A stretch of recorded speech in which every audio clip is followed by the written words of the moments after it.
Hey y'all, Grey Jedi J here. I'm just going to get into some things I like and that I don't about Star Wars Hunters and things I really hope they'll bring in to help improve the game, especially with me being someone that plans to play this game long term and has already invested a few bucks in, so I really want to see the things improve. And I think the biggest thing that we can all agree with is communication, or the severe lack thereof. In a game that is so heavily team-based and has several modes and maps, there is a huge discrepancy between skill, map knowledge, and game mode knowledge. You don't have to be particularly skilled as long as you understand the game mode and you know the maps. You also don't need to chase the high score. I understand that people want to do it, but the fact of the matter is the score does not matter.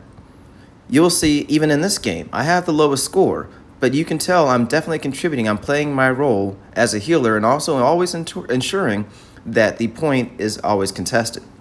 That's especially important in dynamic control. We have people so concerned about dying that they won't go in and challenge the point, and that just hurts your whole team.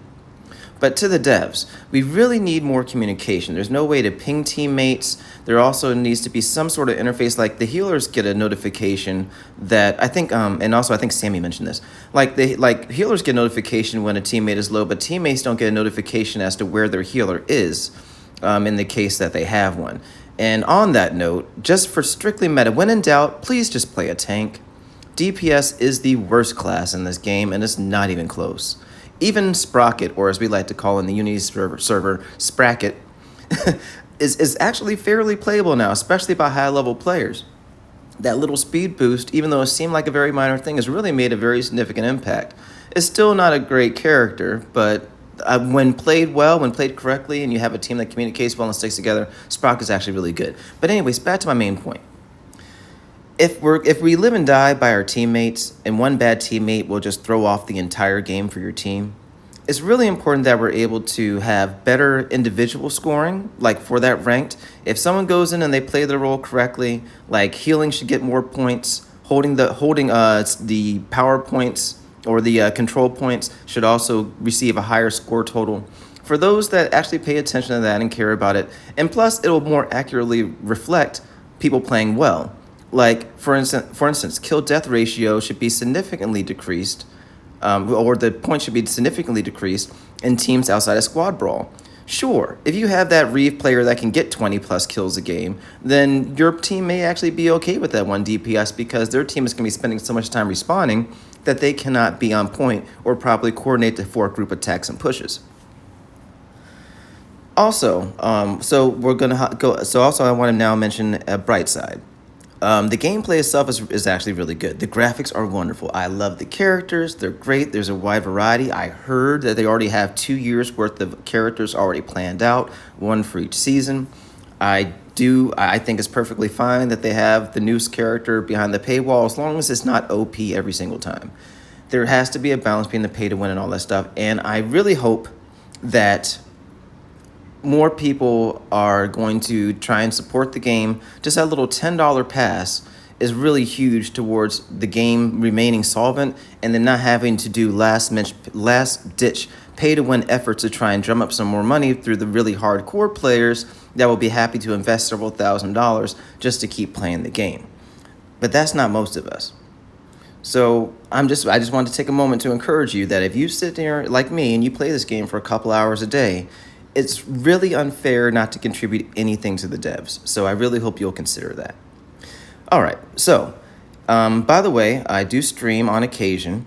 You can find me on Twitch under Grey Jedi J. Please make sure to stop by there and click for notifications. I typically go live in the mornings over here in the East Coast US, but occasionally I'll do some afternoon play. I wouldn't expect a lot of evenings, but it could definitely happen, especially if I have some teams. Primarily, I'm a tank player, so I'll be going over some more things as far as tanks are concerned and just helping people better understand the role, because there really aren't that many content creators, and I want to get here on the ground floor, and I'm learning from some of the very best that are in the game right now, and I want to be able to pass that knowledge on to you. And also, when you watch my streams and some of the videos I'll put up on occasion, you're going to see me playing with some of those players, so you're really going to be able to absorb what they're doing and help apply that. And I will also explain some of that in future videos. Please like and subscribe if you felt like I contributed something and wasn't just rambling. And if you just enjoyed the rambling, then please consider at least liking the video or leaving a comment below about things that you would like for me to talk about in the future. Or if you happen to have any questions, I can potentially get those answers for you, and I'll be happy to do so. Thanks again for joining. Enjoy the rest of the video.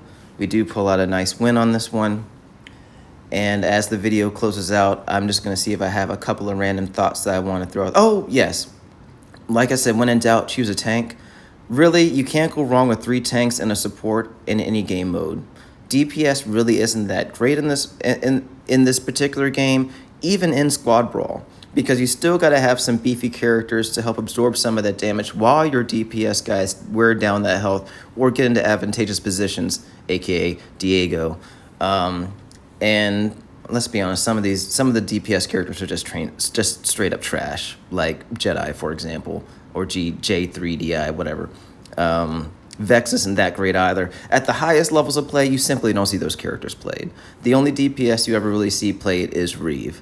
And then for the most part, you see the tanks in terms of Slingshot. You'll see Sentinel, of course. And Gross doesn't have a really big following. Neither is Char. I'm a Char player myself.